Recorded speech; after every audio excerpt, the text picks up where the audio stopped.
গয়নার বাক্স নিতে গিয়ে ধরা পড়ল তিতলি। রাহুলের সামনে ফাঁস হলো সব। হ্যাঁ বন্ধুরা, আমরা এমনটাই দেখতে পাব শুধু তোমারই জন্য সিরিয়ালের আগামী পর্বে। পিসি ঠাম্মি তার পুরনো গয়নার বাক্সটা খুঁজে পাচ্ছেন না।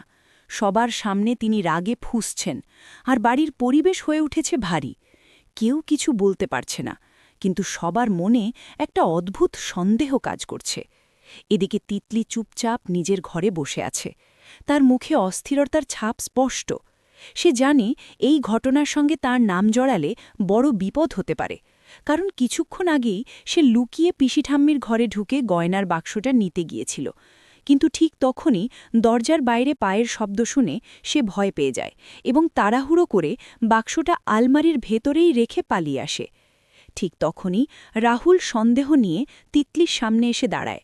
তার চোখে স্পষ্ট প্রশ্ন, তিতলি, তুমি কিছু লুকাচ্ছ? তিতলি প্রথমে অস্বীকার করার চেষ্টা করে, কিন্তু রাহুলের তীক্ষ্ণ দৃষ্টির সামনে সে বেশিক্ষণ নিজেকে সামলাতে পারে না। রাহুল সরাসরি বলে, আমি তোমাকে পিসিঠাম্মির ঘরের সামনে দেখেছি। সবাই একে একে সেখানে জড়ো হয়। পরিস্থিতি আরও টান টান হয়ে ওঠে। শেষমেশ তিতলি ভেঙে পড়ে।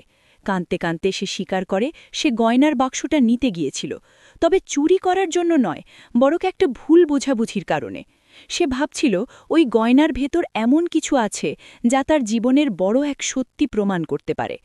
তার এই স্বীকারোক্তিতে সবাই হতবাক হয়ে যায়। পিসিঠাম্মিও কিছুটা নরম হন। রাহুল চুপচাপ দাঁড়িয়ে থাকে, তার চোখে রাগ নয়, বরং হতাশা আর প্রশ্ন, তিতলি কেন এমন করল? গল্পের শেষে বাড়ির মধ্যে নতুন এক রহস্য আর টানাপোড়েনের সূচনা হয়, যা পরবর্তী ঘটনাগুলোর ইঙ্গিত দিয়ে যায়।